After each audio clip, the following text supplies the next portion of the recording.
உதவி செய்வார். அருமையான ஒரு மனிதர்.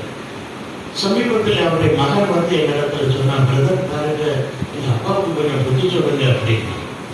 என்னப்பா அப்படின்னா, ஒரே பிரச்சனையா இருக்குன்னு சொல்லி அவரு ஜோசியக்காரங்க போயிட்டார்.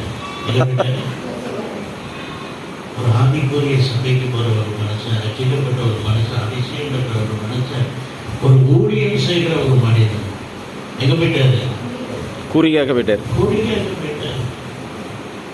எனக்கு அருமையான தேவனுடைய பிள்ளை, ஆண்டவருடைய உள்ளம் எப்படி இருக்கும்?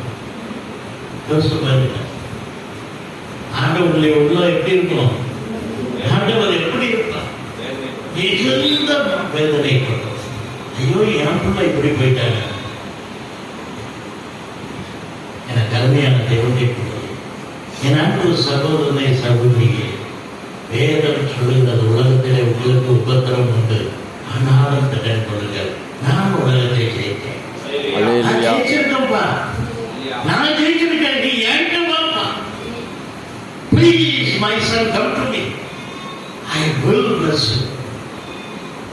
என்கிட்ட வா, நான் உன்னை ஆசீர்வதித்து உன்னை பெருக செய்வேன். யாருக்கு சகோதரனை சகோதரி, இதற்கு அநேக இப்படி வழி தப்பி போவதை நான் பார்க்கிறேன்.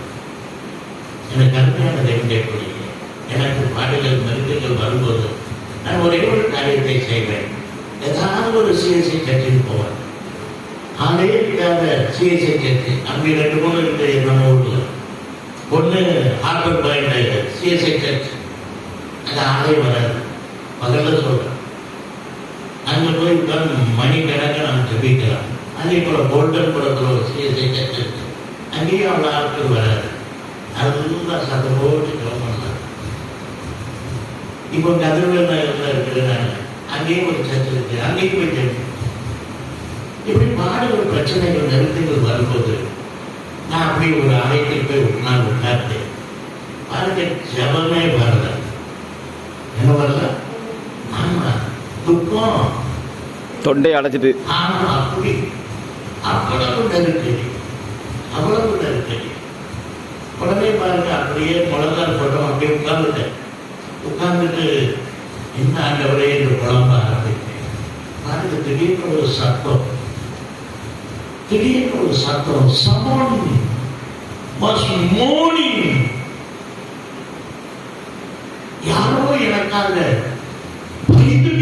பரிந்து பேசுகிற ஒரு ஜபம் என் உள்ளத்தில் இருந்து எழும்பி போவதை பார்த்தேன். அல்லேலூயா, அல்லேலூயா. அந்தபடியே பரிசுத்த ஆவியானவர் வாக்கு கடங்காத பரிபூரணத்தோடு வேண்டுதல் செய்கிறார். அவர் வேண்டுதல் செய்கிறார். அல்லேலூயா, அல்லேலூயா. அருமையான தேவனுடைய பிள்ளை, பாடுகள் வரும், வேதனைகள் நெருக்கடிகள் வரும். ஒரு அபிஷேகம் பெற்ற ஒரு மனிதனாய் மனுஷியாய் நீ இருப்பாய் என்றார். உனக்காக உனக்குள் இருந்து கொண்டு பரிசுத்த ஆவியானவர் தேவனை நோக்கி கூப்பிடுவார். ஆமென். எவ்வளவு பெரிய வாக்கியம் பாருங்க. பாருங்க, ஒரு ஐயப்பன் உள்ளத்தில் ஆழத்தில் ஓடுது, சத்தம் கேட்டு எனக்கே கேட்குது. கர்த்தருடைய ஆவியானவர் எனக்காக பரிந்து பேசினார். அந்த நோடி போடுதை என் பாரமெல்லாம் ஓடி போச்சு. ஆமென், அல்லேலூயா, அல்லேலூயா. இந்த அனுபவம் வேண்டுமா வேண்டாமா? வேண்டும்.